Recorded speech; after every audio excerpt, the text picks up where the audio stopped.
The lack of Perón ये एक phenomena है, ठीक है। एक रफ वर्ड के थ्रू पहले मैं समझाती हूँ, उसके बाद हम लोग इसको लिखना स्टार्ट करेंगे। रफ है तो आपको लिखने की कुछ जरूरत है नहीं। सबसे पहला क्वेश्चन नंबर 1 कि ये जो लैक ऑफ पेरॉन का फेनोमेना है, ठीक है, ये हम लोग किसके रिगार्डिंग देख रहे हैं, मतलब क्यों पढ़ रहे हैं, कहाँ होता है, ये कहाँ पाया जाता है, क्यों हम लोग इसकी पढ़ाई कर रहे हैं, ठीक है। तो ये फेनोमेना जो है ये आपको देखने को मिलता है प्रोकैरियोट्स में। अब अगर मैं आपको थोड़ा क्लास 11th याद कराऊं तो याद आएगा कि प्रोकैरियोट्स के अंदर आपने मोनेरा पढ़ा था, या ऐसा भी बोल सकते हैं कि एक इकलौता ऐसा किंगडम जो कि प्रोकैरियोट्स है। जो समझना है समझिए, जो लिखना है लिखिए आप, ठीक है। अब इसको दूसरे तरीके से बोला जाए तो एक और बात आपने सीखी थी इसके अंदर कि इसको सबसे ज्यादा और होल सोल जो इस किंगडम को बिलोंग करते हैं विच आर बैक्टीरिया। तो बुक्स में जब इस फेनोमेना को लिखा जाता है तो वहां पे एक बात बताई जाती है कि ये फेनोमेना जो है वो बैक्टीरिया में ऑब्जर्व किया गया। सबसे पहले कहाँ देखा गया, ये बैक्टीरिया में देखा गया, ठीक है। बैक्टीरिया क्या है, मोनेरा है। मोनेरा क्या है, प्रोकैरियोट्स है। तो हम ऐसा भी लिख सकते हैं प्रोकैरियोट्स में पाया जाता है, ऐसा भी लिखा जा सकता है मोनेरा में पाया जाता है, ऐसा भी लिखा जा सकता है कि इसको ऑब्जर्व किया जाता है बैक्टीरिया में। एक ही बात है, पहले मैंने आपको ये बात समझा दी, ठीक है। अब इसमें एक्चुअली किस चीज की हम लोग पढ़ाई करने वाले हैं कि मैंने आपको जो सेंट्रल डॉगमा पढ़ाया, सेंट्रल डॉगमा का मतलब मैंने जो आपको अभी तक सिखाया है कि डीएनए क्या करता है, आरएनए बनाने का काम करता है। डीएनए क्या करता है, आरएनए बनाने का काम करता है, पता ही है आपको। आरएनए क्या करता है, प्रोटीन बनाने का काम करता है। तो आरएनए प्रोटीन तब बनाएगा जब डीएनए आरएनए को बनाएगा, है ना। तो ये पूरा जो सिस्टम है ये किसके ऊपर डिपेंड करता है, यहाँ पे हम लोग ट्रांसक्रिप्शन के रेगुलेशन सिस्टम के बारे में पढ़ाई करते हैं। अब जो मैं बोल रही हूँ वो आपको तब तक समझ नहीं आएगा जब तक इसके बीच की जो मशीनरी और फिनोमेना है वो मैं समझा दूँ आपको, ठीक है। तो इसको समझने का सबसे अच्छा तरीका ये है कि इसके अंदर में होता क्या है, एक्चुअल क्या रीजन है कि हमें इसकी पढ़ाई करनी पड़ रही है। और अगर इतना इम्पोर्टेंट है तो हम इसको शुरू में भी पढ़ सकते थे, बट अगर शुरू में आपको कोई ये लैक ऑफ पेरॉन पढ़ाना स्टार्ट कर दे और वहां पे सीधा बोल के निकल जाए कि यहाँ पे ट्रांसक्रिप्शन का जो फेनोमेना है उसके रेगुलेशन के बारे में हम लोग पढ़ाई करते हैं कि कैसे किस तरीके से रेगुलेट होता है, तो आपको बात नहीं समझ आएगी। सबसे पहली चीज यही नहीं पता होगी आपको कि what is the meaning of transcription, है ना। तो ये जो डीएनए फेनोमेना आपने सीखा, अब जो मैं बार बार ये बात रिपीट कर रही हूँ, मैं एक आरएनए जब प्रोटीन बनाएगा और डीएनए जब आरएनए बनाएगा, ठीक है, इसको मैंने आपको सिखाया था ट्रांसक्रिप्शन। और आरएनए से प्रोटीन बनेगा तो ये हो जाएगा ट्रांसलेशन, ठीक है, ये हो जाएगा ट्रांसलेशन, ठीक है। तो ट्रांस किसी किताब में ये नहीं लिखा कि ये ट्रांसलेशन के रेगुलेशन के बारे में पढ़ाई कराता है। अगर आपके पास ऑप्शन होगा तो वहां पे आपको थोड़ा सा अलर्ट होना पड़ेगा। सिर्फ ये बात बताई जाती है कि हम यहाँ पे रेगुलेशन और ट्रांसक्रिप्शन पढ़ते हैं, याद रखना है। क्यों, क्योंकि जब ट्रांसक्रिप्शन होगा और डीएनए आरएनए बनाएगा तभी तो आप आरएनए से प्रोटीन फॉर्म कर सकते हैं ना, यस और नो, है ना। डीएनए पहले आरएनए बनाएगा तभी तो आप आरएनए से प्रोटीन बना सकते हैं। अब ऐसा तो है नहीं कि हवा में डीएनए लिया और उससे सीधा प्रोटीन बनाने चले हम, बीच में तो ये आएगा ही आएगा, इंटरमीडिएट तो यही है।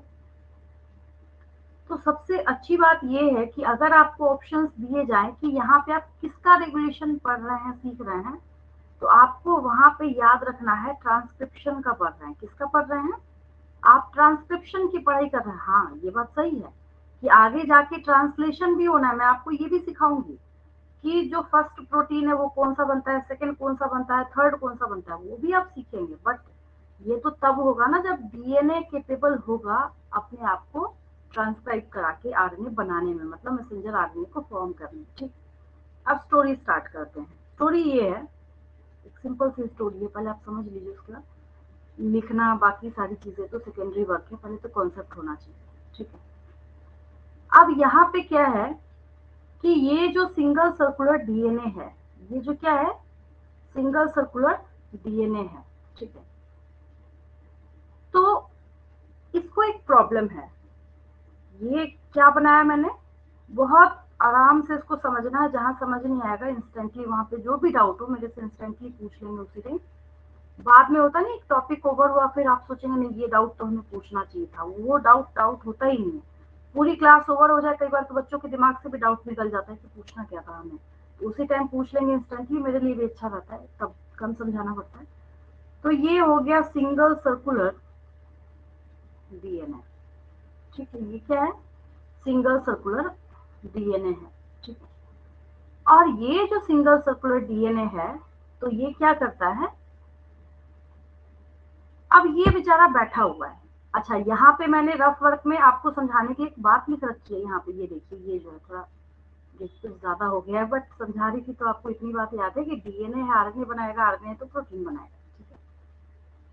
तो डीएनए है यहाँ पे, नो डाउट, ये मैंने लिख दिया यहाँ पे किसके पास सिंगल सर्कुलर डीएनए है, बिकॉज इट्स प्रोक्रियोट। क्या है ये, प्रोक्रियोट है, ठीक है, यहाँ तक बात थी। अब क्या है दिक्कत यहाँ, इसको प्रॉब्लम ये है, ये डीएनए आरएनए नहीं बना पा रहा, इसको यहाँ प्रॉब्लम है। अब आपके दिमाग में क्वेश्चन आएगा, जब मैं बोलूं कि ये डीएनए जो है ये आरएनए बनाना चाहता है बट ये आरएनए नहीं बना पा रहा, ठीक है, तो वहां पे ये प्रॉब्लम आती है समझने में कि क्या रीजन है जिसकी वजह से ये जो डीएनए यहाँ पे बैठा हुआ है ये नहीं बना पा रहा। क्या नहीं बना पा रहा, ये जो सिंगल सर्कुलर डीएनए है ये आरएनए को फॉर्म नहीं कर पा रहा, ठीक है।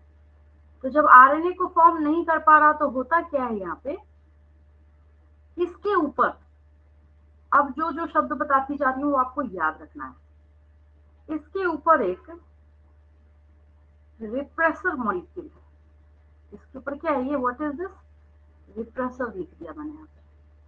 अब मैं इससे आपको नीट के एग्जाम का एक क्वेश्चन भी बताती हूँ, ये रिप्रेसर बैठा हुआ है, ठीक है।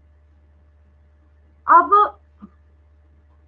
रिप्रेसर ने क्या किया है, इसको पकड़ के रखा हुआ है। अब अभी अगर आपके दिमाग में ये क्वेरी आएगी या फिर ये डाउट आएगा, बोलेंगे हमें अभी भी समझ नहीं आया, तो ऐसा समझिए ये आप है, ठीक है, आपको आगे बढ़ना है, आप यहाँ से स्टेप लेके आगे बढ़ना चाह रहे हैं, लेकिन किसी बंदे ने आपका, यहाँ पे एक दूसरा बंदा है, दूसरा पर्सन है, इसने क्या किया है, आपका पैर पकड़ रखा है, ये कह रहा नहीं तुमको नहीं जाना है, आप आगे नहीं बढ़ सकते, मूव नहीं कर सकते, अगर ये आपसे ज्यादा पावरफुल, ये रेड वाला भी पर्सन है, ठीक है। तो ये जो नेगेटिव यहाँ विलन जो खड़ा है ना, जो इसको जाने नहीं दे रहा, ठीक है, उसकी जगह पे रिप्रेसर को बिठा लीजिए। क्वेश्चन ये पूछा जाता है कि regulation of lac operon by repressor, regulation of lac operon by repressor is a kind of, अब आपको ऑप्शन में लिखा रहेगा negative regulation, positive regulation, both, none of the above, ऐसे करके। तो वहां पे इस बात की 2000% गारंटी है कि किस पे टिक करना पड़ेगा आपको, इस रिप्रेसर के नाम के साथ आपको नेगेटिव रेगुलेशन याद रखना पड़ेगा। क्या बोला मैंने, नेगेटिव रेगुलेशन। अब एक अगला क्वेश्चन आएगा आपके दिमाग में, व्हाई नेगेटिव रेगुलेशन, हम पॉजिटिव भी बोल सकते थे, यहाँ पे नेगेटिव भी बोलने की क्या जरूरत है ना, व्हाई नेगेटिव रेगुलेशन। अब देखिए, तो इसलिए हम लोग इसको नेगेटिव रेगुलेशन बोल रहे हैं क्योंकि ये जो रिप्रेसर है, तो इसने क्या किया है, इस डीएनए को बोला है कि ना तो मैं तुम्हें आरएनए बनाने दूंगा, जब आरएनए बनेगा ही नहीं तो प्रोटीन कहाँ से बनेगा, ठीक है। अब मैंने यहाँ पे स्टोरी स्टॉप कर दी, अब मैं वन बाय वन करके बच्चों से जैसे क्लास में पूछना स्टार्ट करती हूँ कि बताओ क्या क्या होना चाहिए इसके बाद, बच्चों का आंसर क्या आता है, या आपके दिमाग में अभी जो आंसर आ रहा होगा वो ये होगा, आप सोचेंगे अच्छा इसका मतलब है इस रिप्रेसर को यहाँ से हटा के साइड करना पड़ेगा, ठीक है, इस रिप्रेसर को यहाँ से हटाना पड़ेगा, सिंपल सी बात है, रिप्रेसर को क्या करना पड़ेगा, यहाँ से हटाना पड़ेगा। रिप्रेसर को यहाँ से रिमूव करने के लिए, अब ये मैंने ऐसे फ्रंट साइड से बनाया है, एक्चुअली ये रिप्रेसर जो मैंने बनाया, ठीक है, ये जो यहाँ पे आपको क्या दिख रहा है, जो रिप्रेसर दिख रहा है, क्या दिख रहा है, ये जो रिप्रेसर है, ये ऐसे जो इसने होल्ड कर रखा है ना, इसलिए मैंने ऐसा बनाया है, इसको यहाँ पे ऐसे पकड़ा हुआ है ना, इसमें होल्ड किया हुआ है, इसमें होल्ड, अब 3D स्ट्रक्चर है, आप समझ ही रहे हैं, होल्डिंग है, तो मैंने ऐसा बना दिया समझने के लिए, इस वजह से मैंने इसको ऐसा यहाँ पे शेप दे रखा है, ठीक है। तो इसके फ्रंट साइड में भी दो नॉचेस हैं, टू नॉचेस हैं, NOTCHES, नॉचेस हैं, टू फ्रंट साइड में, और टू इसको उठा के आप उल्टा कर दीजिए, तो बैक साइड में भी टू नॉचेस, तो टोटल नॉचेस कितने हो गए, 4 नॉचेस, 2 + 2, 2 फ्रंट साइड में और 2 बैक साइड में, ठीक है। तो होता ये है, इसके पास जो नॉचेस अवेलेबल हैं, 2 मैंने फ्रंट साइड वाला बनाया, बैक साइड वाला तो दिखेगा नहीं, है ना, तो 2 बैक साइड में, तो यहाँ पे जो 4 नॉचेस इसके पास अवेलेबल हैं, होता क्या है, इन सारे नॉचेस में 4 लैक्टोज मॉलिक्यूल्स, इन नॉचेस में क्या है, 4 लैक्टोज मॉलिक्यूल्स जो है वो आके बाइंड करते हैं, और बाइंड करने के बाद इस रिप्रेसर को यहाँ से हटा देते हैं, कहते हैं ये 4 लैक्टोज मॉलिक्यूल्स जो हैं, जो इन नॉचेस में फिट होते हैं आके, इनका काम ही यही है रिप्रेसर को यहाँ से रिमूव करना। ये बेचारा तो यही चाह रहा था, ये जो सिंगल सर्कुलर डीएनए, ये तो तब से यही बोल रहा था ना कि इस रिप्रेसर को हटाओ मेरे सर पर से, ये काम नहीं करने दे रहा मुझे। फिर क्या हुआ, रिप्रेसर को आपने हटाया यहाँ से, रिप्रेसर को यहाँ से रिमूव करने के बाद अब क्या होगा, ये आपने क्या बनाया था, सिंगल सर्कुलर डीएनए, जब ये सिंगल सर्कुलर डीएनए है, तो ये सिंगल सर्कुलर डीएनए क्या करेगा, यहाँ पे मैसेंजर आरएनए बनाएगा, बिल्कुल बनाएगा, काम ही है इसका, ये देखिए, ये देख लीजिए। तो यहाँ पे इस डीएनए ने क्या किया, मैसेंजर आरएनए बनाया, मैसेंजर आरएनए बनाया तो फिर बैठा तो रहेगा नहीं, फिर क्या करेगा ये, फिर ये एमिनो एसिड्स के चेन बनाएगा, एमिनो एसिड्स के चेन बनाएगा, इसका मतलब है क्या बनाया आपने, प्रोटीन बनाया, क्या बनाया आपने, इससे आपने प्रोटीन को फॉर्म किया है। तो ये जो सारा फिनोमेना आप देख रहे हैं, ये क्या है, लैक ओपेरॉन का फिनोमेना आपने यहाँ पे देखा है, ठीक है।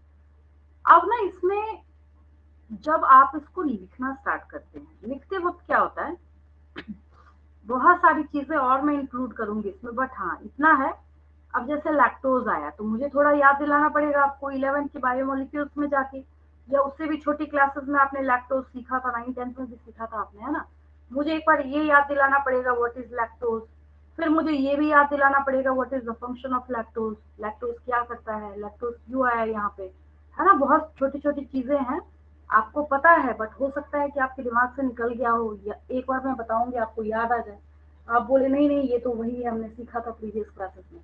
तो तभी मैंने बोला कि समझने वाली जहां तक बात है, वो तो मोटे तौर पे मैं आपको इजी वे में समझा दूंगी कि what is the phenomena of the lac operon, ठीक है।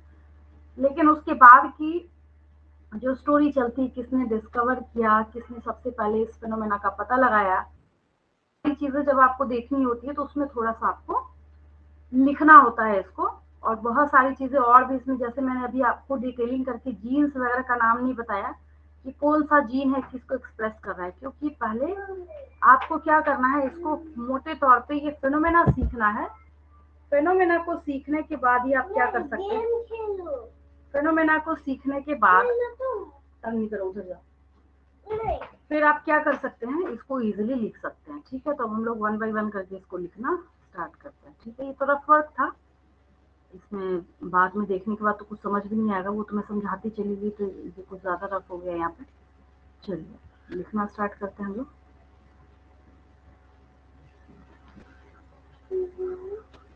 द लैक ओपेरॉन,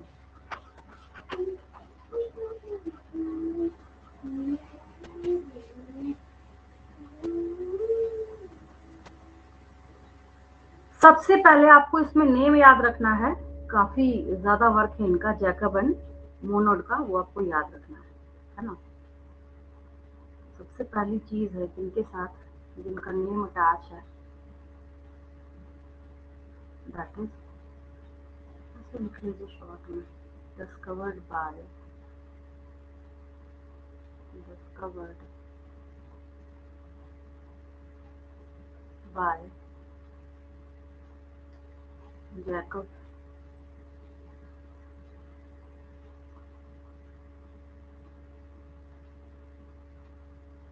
एंड मोनक।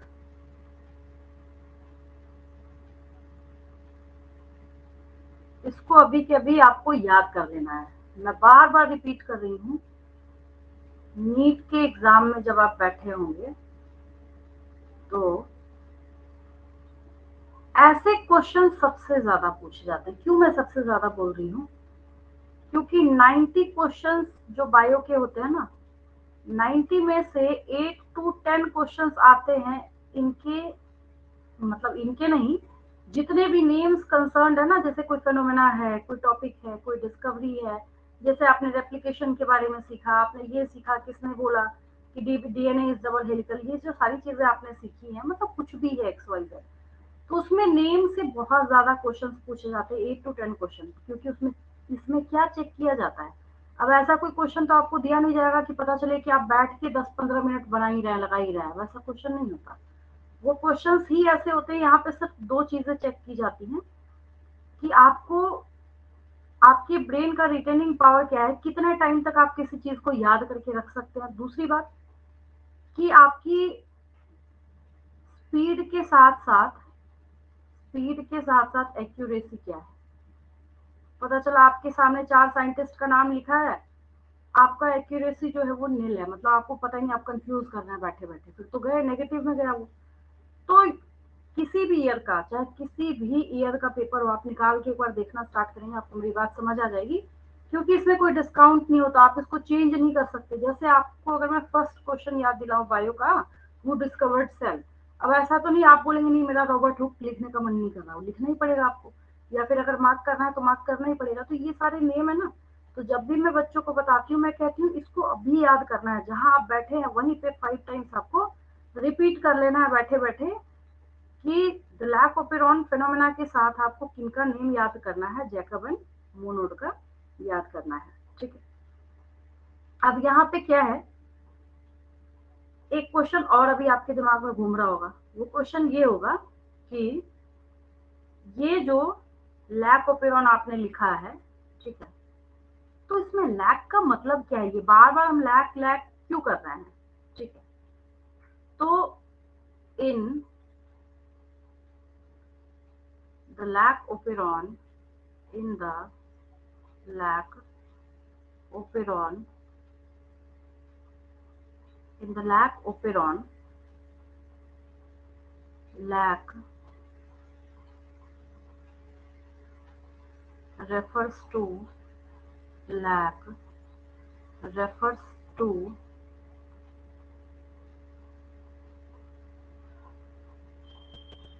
refers to lactose,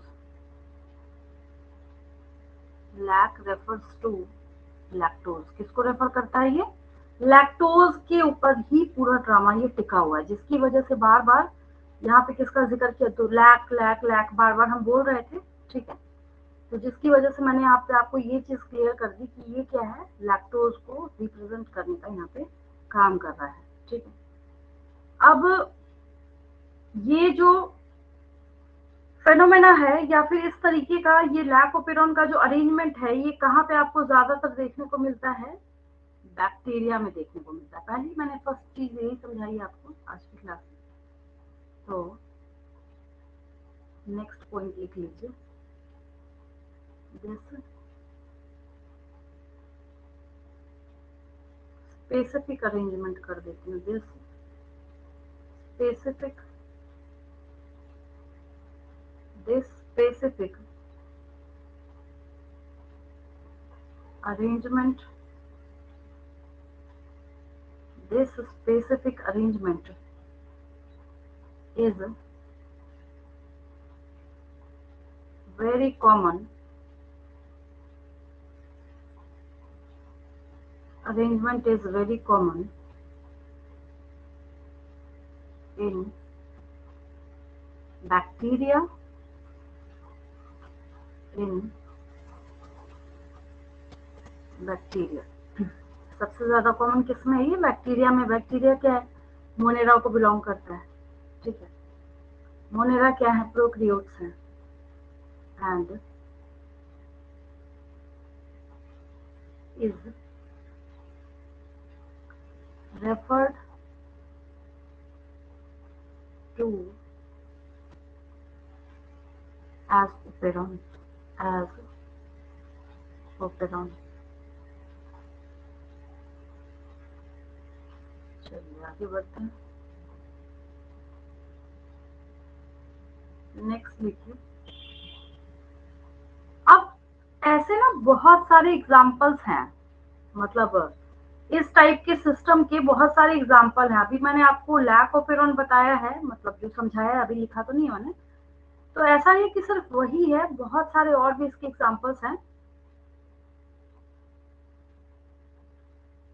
few such examples, such examples, few such examples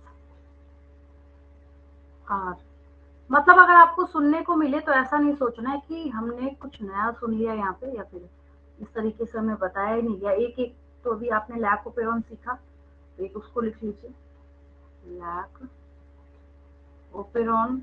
सब अलग अलग तरीके का होता है।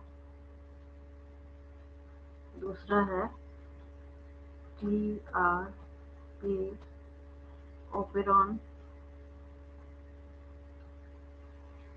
नेक्स्ट है ARA ओपेरॉन। आगे जाके ग्रेजुएशन में सारी पढ़ाई होती है। देन है हिस ओपेरॉन, हिस ओपेरॉन।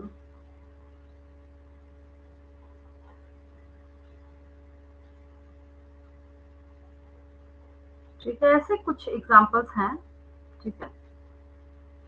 अब जैसे यहाँ पे वेलिन का रोल होगा तो वेल ओपेरॉन, ऐसे करके बहुत सारे नेम दिए जाते हैं।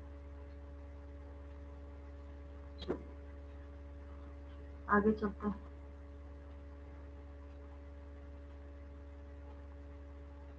अब यहाँ पे ना मैंने आपको एक बात बताई कि ये जो पूरा का पूरा सिस्टम है, ठीक है, एक रफ पेज जो था वो तो शायद डिलीट नहीं किया मैंने, है ये यहाँ पे। तो उसमें मैंने आपको एक बात समझाई कि रोल किसका है। तो नेगेटिव रेगुलेशन वाला रोल किसका है? रिप्रेसर का है। किसका है? रिप्रेसर का है। क्वेश्चन ये अराइज होता है कि रिप्रेसर मॉलिक्यूल को एक्सप्रेस करने का काम करता कौन है? तो उसको एक्सप्रेस करने का काम करता है जीन आई। ये नीट का क्वेश्चन है, ठीक है। आगे लिखते चलिए।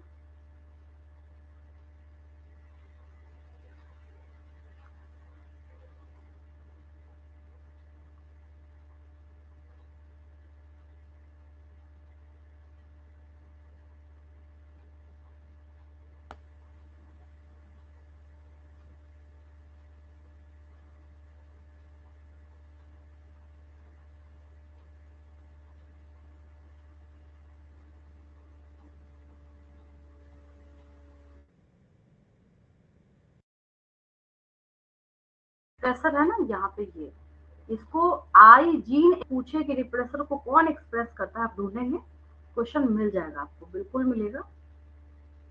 नीट के प्रीवियस ईयर क्वेश्चंस में आपको देखने को मिल जाएगा।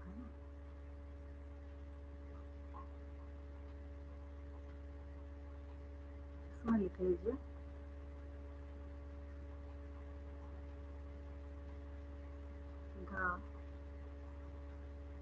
the lac operon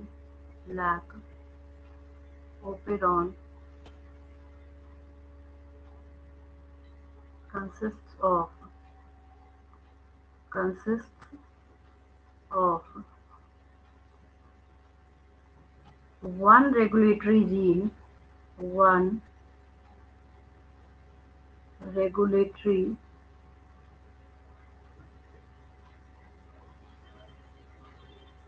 one regulatory gene that is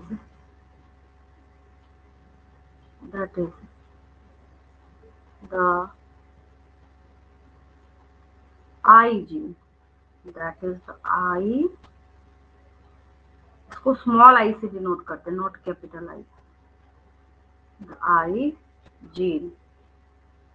ठीक है, अब ये आई जीन जो है यहाँ पे, ठीक है, तो इस क्यों यहाँ पे आई दिया गया है, वेयर वेयर आई, ऐसे तो बीच में पता ही नहीं चलेगा, मैं अगर ऐसे लिख दूं तो ऐसा लगेगा इसमें मैंने एस छोड़ के आई लिख दिया, नहीं, तो इसको मैंने यहाँ पे रेड कलर से कर दिया ताकि आपको पता चले आई। अब मैं इस कर देती हूँ, आई अभी भी नहीं लग रहा है, ये एस कर देती हूँ इसको, where I is derived is derived where I is derived from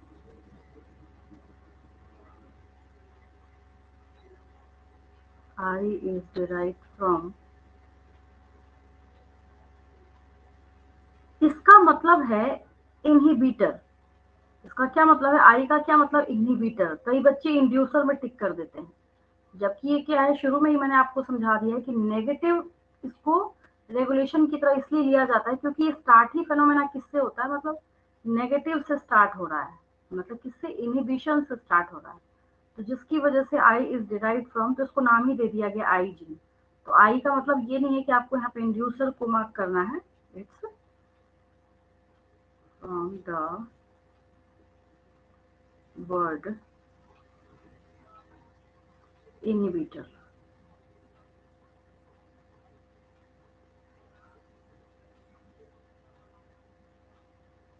inhibitor,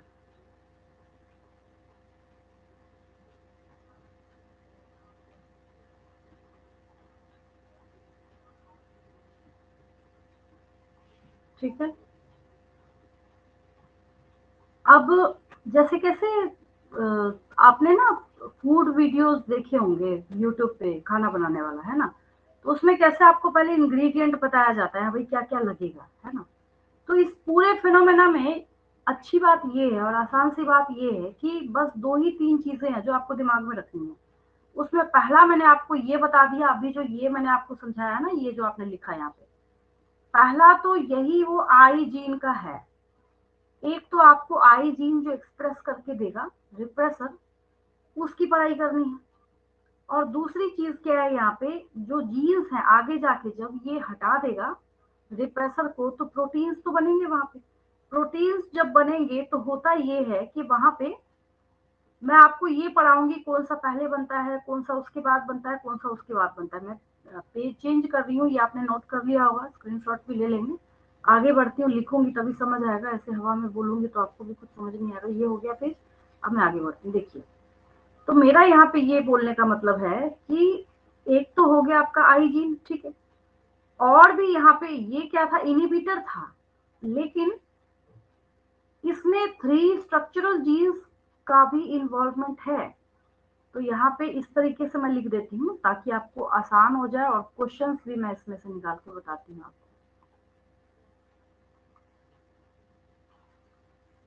3 structural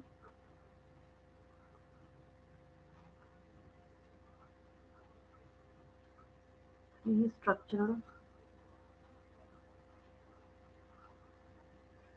3 structural genes, ठीक है।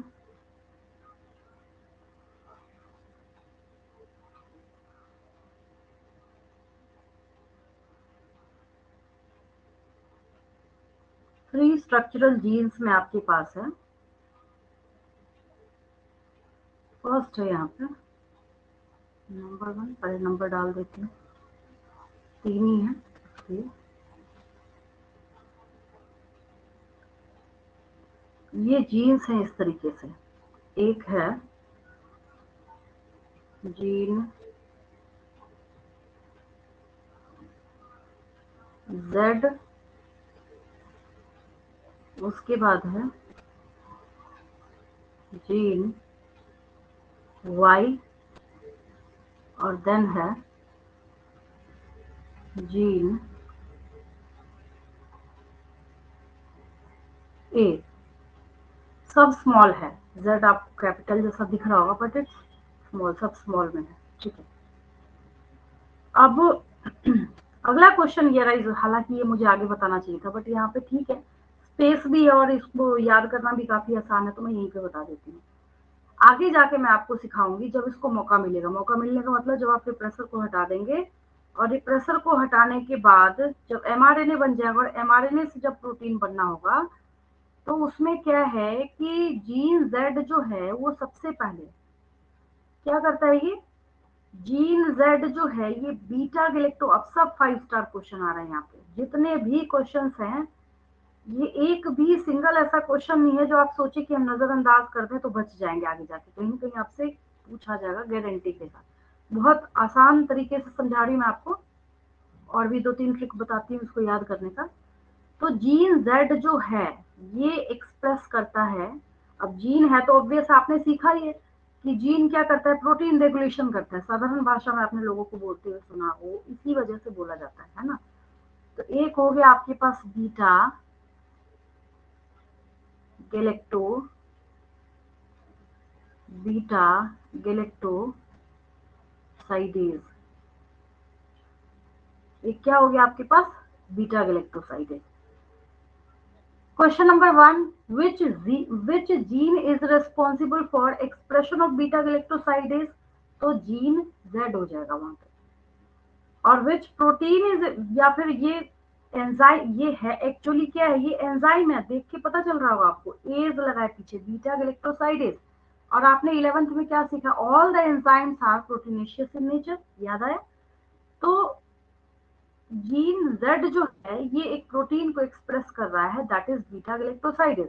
अब क्या होगा आपके पास ऑप्शन में बीटा गैलेक्टोसाइडेज के परमीएज, ट्रांसएसिटाइलेज, 4-5 और ऑप्शन दिए हुए हैं, पूछा जाएगा जीन Z इसमें से किसको एक्सप्रेस करता है, तो याद रहेगा तभी तो मार्क करेंगे, है ना।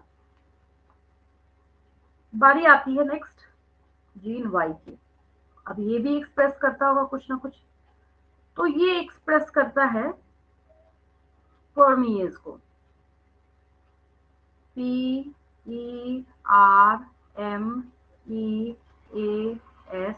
परमीएज को। जीन Y किसको एक्सप्रेस करता है, परमीएज को एक्सप्रेस करता है, किसको करता है, परमीएज को एक्सप्रेस करने का काम करता है, ठीक है।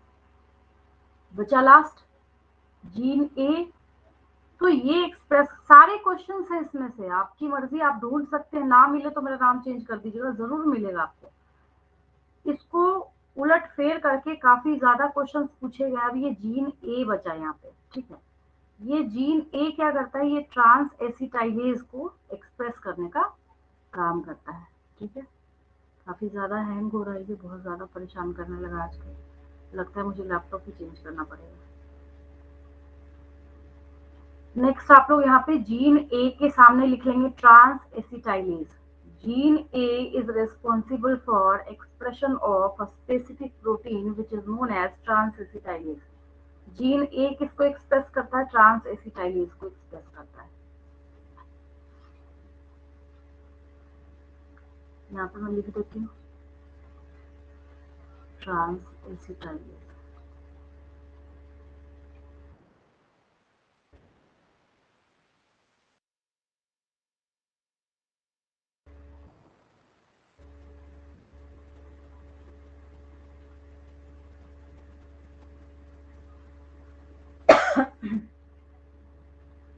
सबसे बड़ा क्वेश्चन यहाँ पे ये राइज होता है,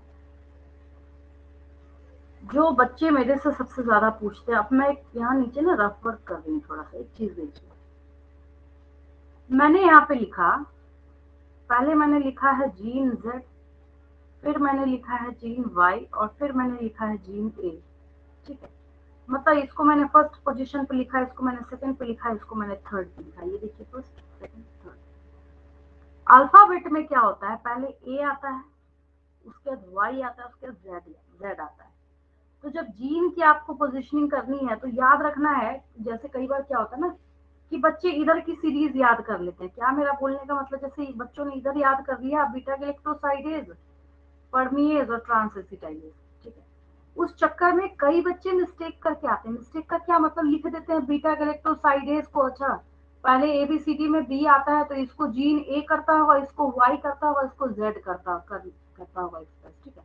तो उल्टी टेक्निक नहीं याद करनी, यहाँ दोनों को ना रिवर्स कर देना है। रिवर्स करने का क्या मतलब है, पहले तो जीन के केस में, अब ये तो बिल्कुल भी नहीं करना है ये, इसलिए मैं यहाँ से पहले हटा ही देती हूँ, पता चले आप ये गलत वाला ही दिमाग में बिठा लें अपने। तो ये जीन Z जो है दैट एक्सप्रेसेस बीटा गैलेक्टोसाइडेज, तो अल्फाबेट में Z सबसे लास्ट में आता है और इधर अगर इन तीनों में देखें, पहले B आता है, फिर P आता है, फिर T आता है, यही होता है, सबको पता है।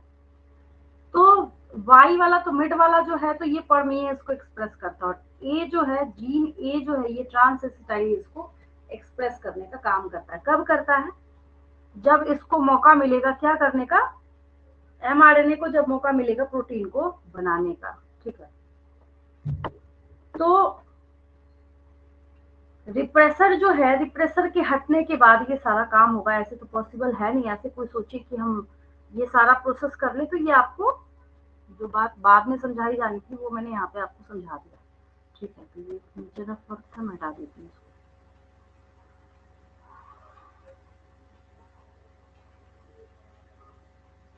यहाँ पे फर्स्ट प्रोटीन जो बनता है दैट इज बीटा गैलेक्टोसाइडेज। ये तो बहुत ज्यादा पूछा जाता है, ये बहुत ज्यादा एग्जाम्स में पूछा जाता है, इसको याद रखेंगे। फर्स्ट है ये, सेकंड है ये, थर्ड है ये। इतनी बार मैंने बोल बोल के रिपीट कर दिया है कि आपको भी याद ही हो गया होगा। ये फर्स्ट हो गया, ये सेकंड हो गया, और ये थर्ड हो गया। फर्स्ट हो गया, सेकंड हो गया, थर्ड हो गया। हो गया होगा ये वाला पेज भी, कुछ लिखना तो था नहीं इसमें, काफी देर से मैं रिपीट कर रही हूँ इसको, ठीक है। अब यहाँ पे क्वेश्चन अराइज होता है, क्या अगर हम जीन जेड के बारे में देखते हैं, पहला नंबर पे यही है, नेक्स्ट पेज ले रही हूँ। अगर हम किसको देखते हैं, काम भी तो देखना पड़ेगा ना इसका, बीटा गैलेक्टोसाइडेज का। अगर हम जीन जेड को देखते हैं, वही चीज है जो है, आपको लिख देना है यहाँ पे, जो मैंने अभी अभी समझाया आपको, ठीक है। तो यहाँ पे लिख लीजिए आगे, the Z gene, the Z gene codes for, पता ही आपको क्या लिखना है, बीटा गैलेक्टोसाइडेज, याद करा दिया मैंने आपको। Codes for beta galactosidase, beta galacto codes for beta galactosidase,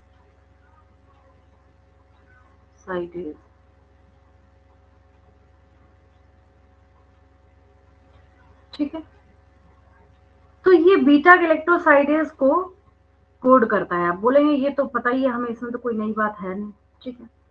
अब यहाँ पे एक अगला क्वेश्चन ये राइज होता है कि what is the function of beta galactosidase. Function क्या करता, क्या है ये बनने के बाद, यहाँ पे 9th क्लास रखना है आपको, 10th रखना है, बायोमोलिक्यूल्स रखना है, डाइजेशन का चैप्टर है 11th का, सब में आपने ये चीज पढ़ी होगी। अभी मैं याद दिलाती हूँ आपको, function of beta galactosidase,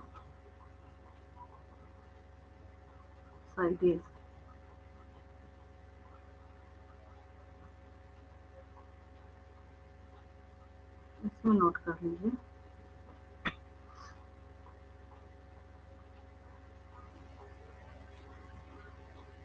This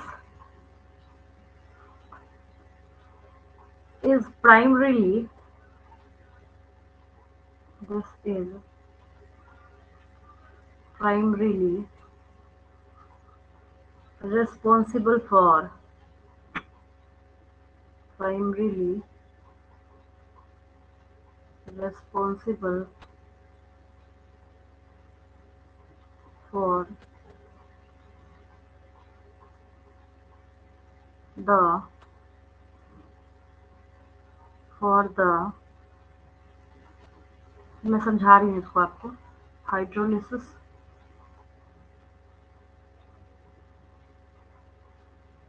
of the disaccharide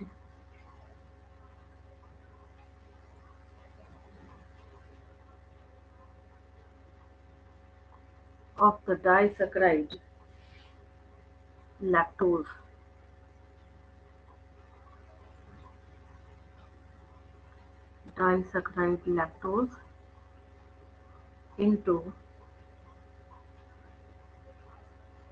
lactose into its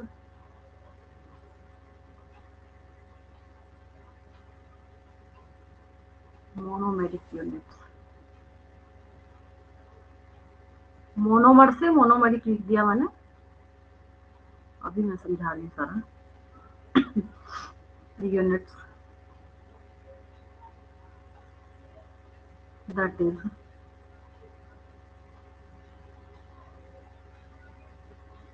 glucose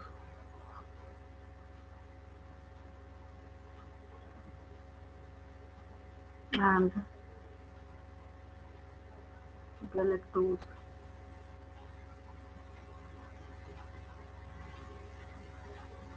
अब देखिए, समझिए इसको, समझाती हूँ। डाइजेशन चैप्टर में भी आपने पढ़ा है, बायोमोलिक्यूल्स में भी पढ़ा है, 9th-10th में भी पढ़ा है। रफ वर्क है नीचे, नोट नहीं करेंगे इसको। अगर मैंने ये एक मोनोमर बनाया है 1, इसमें मैंने एक दूसरा मोनोमर ऐड कर दिया 1, तो ऑब्वियस है कि इन दोनों को जब आप किसी न किसी बॉन्ड के थ्रू जोड़िएगा तो ये तो 2 हो गया ना। तो अगर मैं ये 2 जो है यहाँ पे, अगर मैं इसको बोलूं कि लैक्टोज है, ये क्या है, ये लैक्टोज है, तो आपके दिमाग में क्वेश्चन आएगा। क्या क्वेश्चन आएगा? लैक्टोज किससे मिलके बना होता है, लैक्टोज किसका बना होता है, लैक्टोज कैसे बनता है? तो आपको बोलना है कि जब आप 1 ग्लूकोज के साथ 1 गैलेक्टोज को, 1 तो मैंने लिखा ही हुआ है यहाँ पे आपको समझाने के लिए, जब आप 1 ग्लूकोज के साथ 1 गैलेक्टोज को ऐड करते हैं, जब आप क्या करते हैं, 1 ग्लूकोज के साथ 1 गैलेक्टोज को ऐड करते हैं, तो लैक्टोज बनता है। वहां पे क्या बनता है? लैक्टोज बनता है। तो लैक्टोज अभी बनाया आपने, लेकिन अब इस टूटने को यहाँ पे हाइड्रोलिसिस या हाइड्रोलाइसिस लिखा जाता है। केमिस्ट्री में भी बार बार आपने सुना होगा, बोला जाता है हाइड्रोलिसिस हाइड्रोलिसिस हाइड्रोलिसिस, ठीक। हम सिर्फ ब्रेक डाउन भी लिख के काम चला सकते हैं, ठीक है, वो भी लिख देते हैं हम। Responsible for the break down of disaccharide lactose into its monomeric units that glucose and galactose, ठीक है, वो भी ठीक है। हाइड्रोलिसिस इसलिए लिखा जाता है क्योंकि लैक्टोज जब आप बनाते हैं, क्या करते हैं, लैक्टोज जब आप बनाते हैं तो लैक्टोज का फॉर्मूला आप क्या लिखते हैं, ये जो लैक्टोज है यहाँ पे, इसका फॉर्मूला आप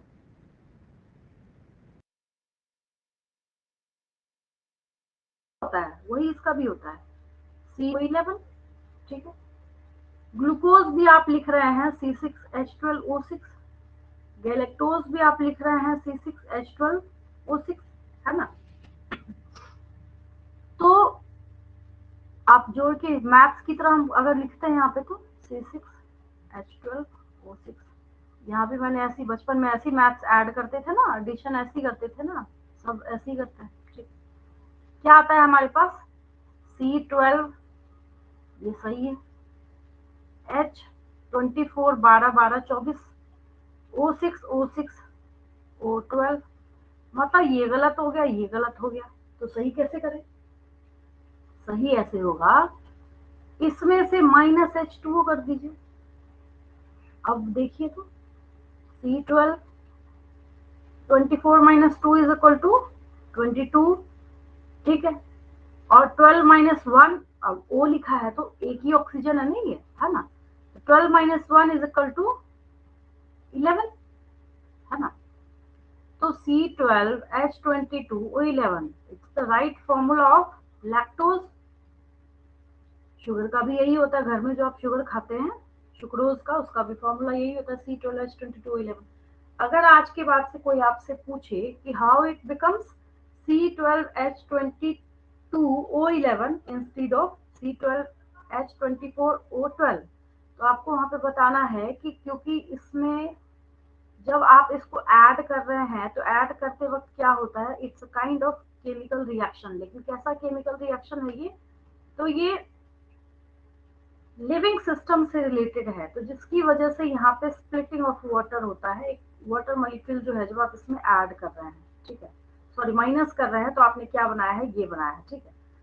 तो जब आपको इसको तोड़ना है, जब आपको क्या करना है, इसको तोड़ना है, C12H22O11 को तोड़ना है, ठीक है। अगर मैं बोलूं कि मेरे पास 10 रुपीज हैं, ठीक है, और दो बच्चे हैं, मुझे दोनों को 5 रुपीज बांटने हैं, तो मेरे पास 10 होंगे तभी तो मैं 5 5 बांटूंगी ना। अब मैं आपको 8 रुपए दे रही हूँ, मैं बोल रही नहीं भाई इसको भी 5 दो, इसको भी 5 दो, हाउ इज इट पॉसिबल? आप 8 में प्लस और 2 कीजिएगा तभी तो आप दे सकते हैं ना दोनों को 5 5 रुपीज। सिंपल सी बात है, साधारण सी बात है। तो ठीक उसी तरीके से यहाँ पे मैं आपको एक छोटी सी बात बोल रही हूँ, क्या मैं यहाँ पे आपसे ये बोल रही हूँ कि अब ये जो सीट, इसको उल्टा करना है। उल्टा करने का क्या मतलब, पहले मैं इसको हटाती हूँ, इतना ये सब कुछ तो आपको समझ आ ही गया होगा, इतनी देर से मैं रफ कर रही हूँ।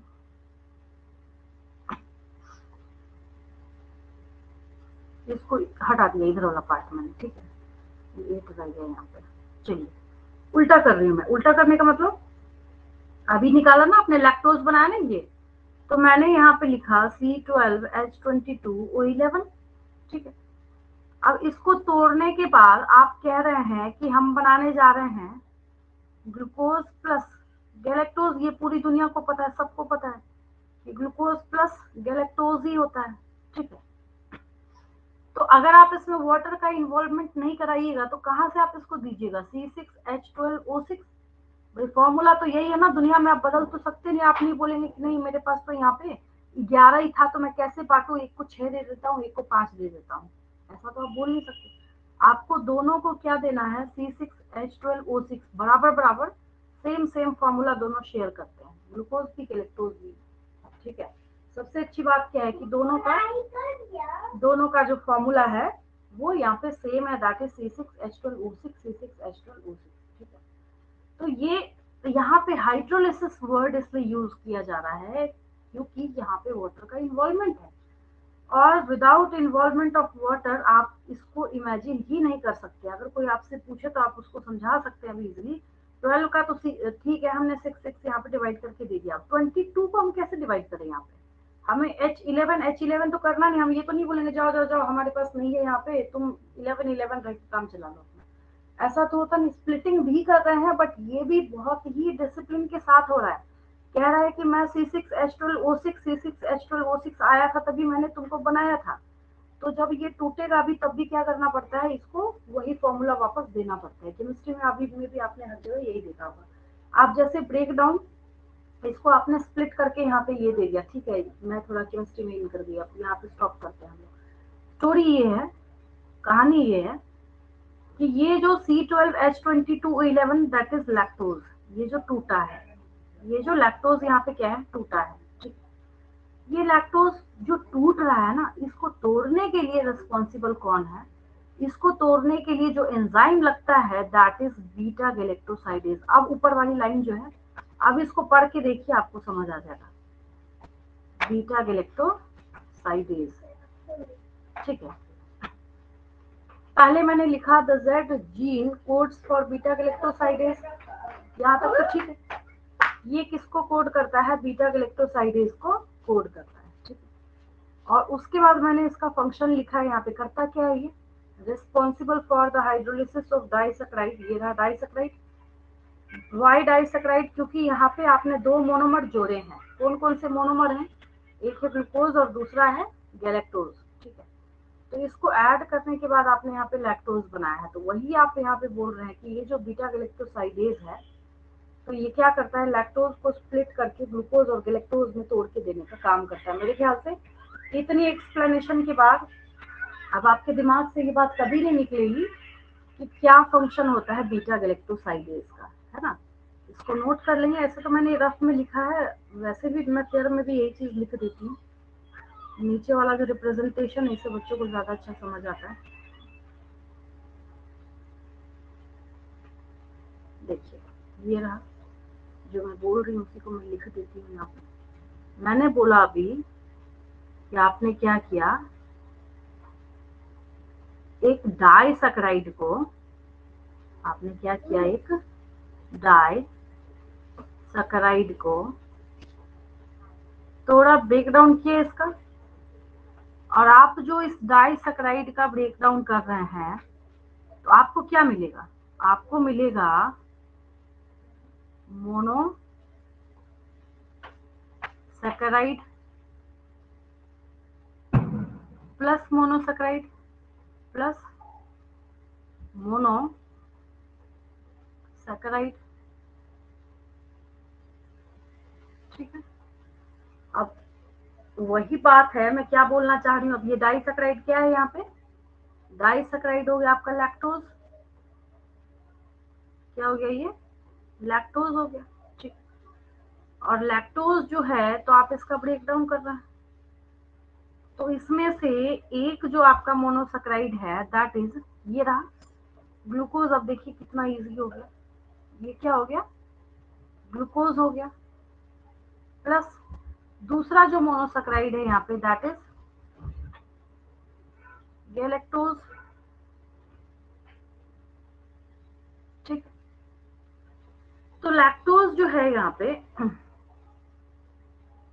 C12H22O11, इस पे मैंने लंबी चौड़ी स्टोरी सुना दी आपको, ये ऐसा फॉर्मूला क्यों है आपका, ठीक है।